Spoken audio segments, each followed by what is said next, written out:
Chapter 3 Fibre to Fabric.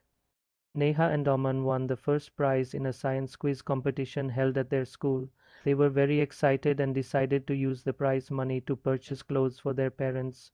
When they saw a large variety of cloth material, they got confused. The shopkeeper replied that some clothes or fabrics were cotton and some were synthetic. He also had woolen mufflers and shawls. There were many silk sarees as well. Neha and Aman felt very excited. They touched and felt these different fabrics. Finally, they purchased a woolen muffler and a cotton saree. After their visit to the cloth shop, Neha and Aman started to notice various fabrics in their surroundings. They found that bed sheets, blankets, curtains, tablecloths, towels, and dusters were made from different kinds of fabrics. Even their school bags and the gunny bags were made from some kind of fabric. They tried to identify these fabrics as cotton, wool, silk, or synthetic, different types of fabrics. Nowadays, a large variety of fabrics is available. Some are of plant origin, some are of animal origin, and some are man-made. Based on the origin, the fabrics can be classified as natural fabrics and synthetic fabrics. Natural fabrics, fabrics made of fibers obtained from natural sources, are termed as natural fabrics. They are further divided into two categories: animal fabrics and plant fabrics. Animal fabrics. Fabrics originating from animal sources are wool, cashmere, fur, and silk. Wool is obtained from the fleece of sheep and the hair of yak and camel, alpaca, guanaco, and vicuna. Cashmere, a clothing fabric, is obtained from Kashmiri goats. Fur of various animals such as rabbit, beaver, mink, and muskrat is also used as clothing. Silk is obtained from silkworm, which is a large white moth caterpillar. Plant fabrics. Fabrics originating from plants are flax, ramie, hemp, cotton, and jute.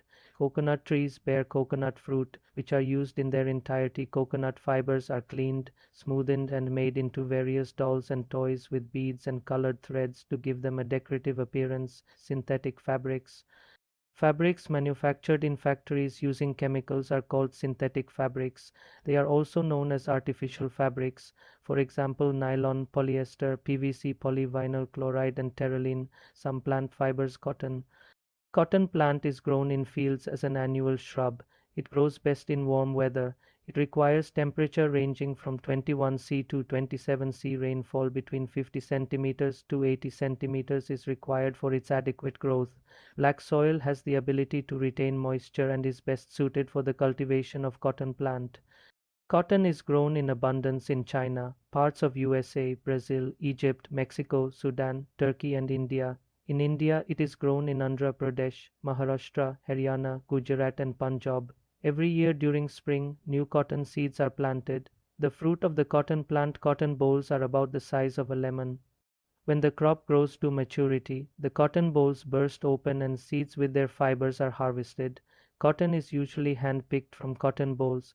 Fibers are then separated from the seeds by a process called ginning of cotton. Ginning of cotton can be done manually or by machines. Jute is obtained from the stem of jute plant.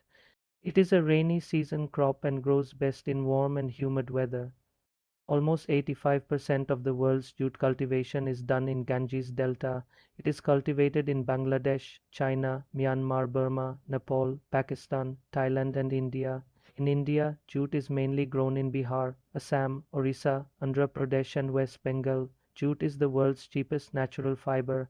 It requires an ideal temperature range of 18°C to 33°C and humidity in the range of 70% to 80% to grow well.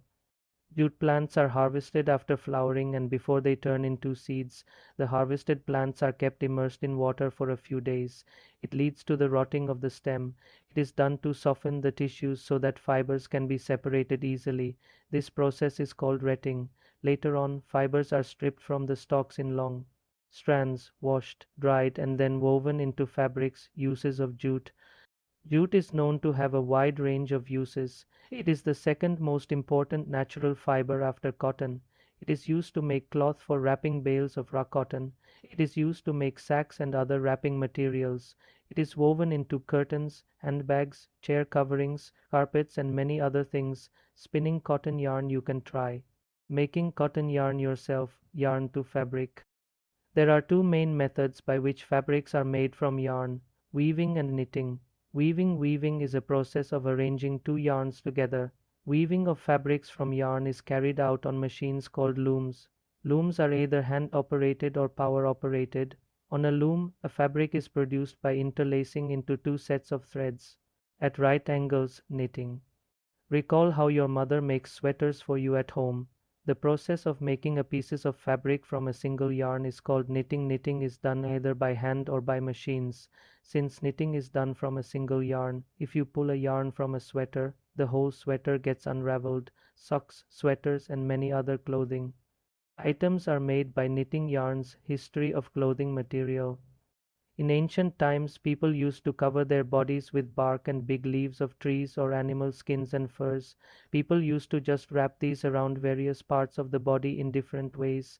After people began to settle down in different communities and with the development of agriculture, they learned to weave twigs and grasses into mats, baskets, and other utility items. They also used to twist vines, climbing plants, and animal fleece wool coat of animals or hair into long strands.